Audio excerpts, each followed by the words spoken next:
Salut, ici Axel, je te souhaite la bienvenue dans ce nouvel épisode.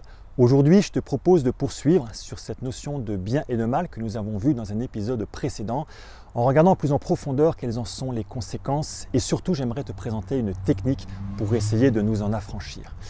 Hier, je t'ai montré mon chat. Mon chat, c'est la nature. Mon chat ne connaît pas le bien et le mal. La nature ne connaît pas le bien et le mal. La nature est dans la fluidité, ne connaît que l'instant présent. Je t'ai dit que le bien et le mal est une pure création de l'esprit humain, cette puissance du mental qui vient en fait de notre imagination, de cette formidable capacité à pouvoir créer dans notre tête, de créer en virtuel, ce que ensuite nous allons créer dans le réel et créer des choses que la nature n'a pas créées, que la nature qui n'existe pas dans la nature. Et cette possibilité, ce choix, l'homme l'a pris pour pouvoir se créer ses propres lois, des lois qui sont différentes de celles de la nature. Et c'est ces lois que depuis maintenant bien longtemps, il suit à travers des organisations, à travers des systèmes qu'il a créés, à travers des lois qu'il a mis en place. Et puis, il essaie de faire en sorte que ces lois soient le plus parfait possible, ce qui n'est absolument pas possible. Et on voit bien que face à la fluidité de la nature, de l'autre côté, on a plutôt une rigidité.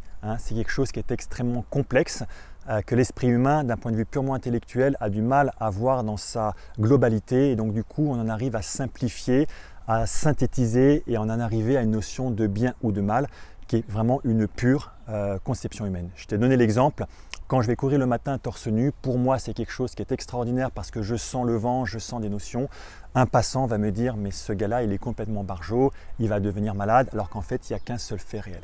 Donc on est bien par rapport à cette notion de la nature, la fluidité, l'esprit humain qui a créé ce bien et ce mal qui est une pure conception, qui est vraiment de la rigidité.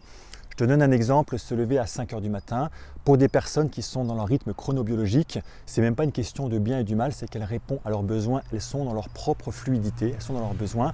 Pour d'autres personnes qui se disent ça serait bien alors que leur rythme est plutôt de se lever à 6h30, 7h du matin, elles vont se forcer parce que se dit se lever à 5h du matin c'est bien et donc du coup elles vont suivre cette nouvelle habitude qu'ils leur est imposée ou qu'elles se sont imposées mais qui n'est pas du tout calée par rapport à leur rythme chronobiologique. Un autre exemple c'est le petit déjeuner. Il y a des enfants, il y a même des adultes qui ont du mal. Moi par exemple, prendre mon petit déjeuner à 7h du matin c'est compliqué, à 9h c'est exactement bien. Ma femme c'est complètement l'opposé et donc du coup on est bien dans cette notion de est-ce que je réponds à mes besoins ou est-ce que je m'impose des principes. Et donc aujourd'hui nous vivons, nous autres êtres humains, par rapport à des valeurs, par rapport à des méthodes, par rapport à des habitudes, par rapport à des principes. La vraie question c'est est-ce que tout ça ça correspond à nos besoins ou est-ce que c'est des choses que nous nous sommes imposées? Et en fait, le truc pour pouvoir essayer de se dire comment j'essaye d'être heureux quelque part en répondant à mes besoins, en m'assurant que mes habitudes, mes principes, mes valeurs correspondent justement à ces besoins et que cette notion de bien et du mal cette rigidité vient se calquer par rapport à ma propre fluidité, par rapport à mes propres besoins. Il y a un moyen très simple de détecter, c'est quand je dis il faut que je fasse ceci, il faut que je fasse cela, je dois faire ceci, je dois faire cela. Là, c'est un signe comme quoi on est vraiment dans cette notion de bien et du mal et que l'on s'oblige à faire des choses qui sont éloignées. Alors pour ça, moi je vais te donner deux trucs. Il y a le premier truc, c'est à chaque fois que tu t'entends dire il faut que je fasse ceci, je dois absolument faire ceci.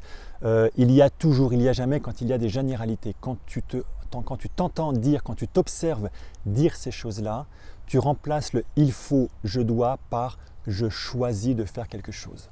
Ça veut dire que madame ou monsieur qui doit passer l'aspirateur à la maison, est-ce que je dois, il faut que je passe l'aspirateur ou est-ce que je réfléchis, je dis écoute finalement là maintenant c'est important que je le fasse, je choisis et je m'aligne par rapport à ça pour pouvoir passer l'aspirateur.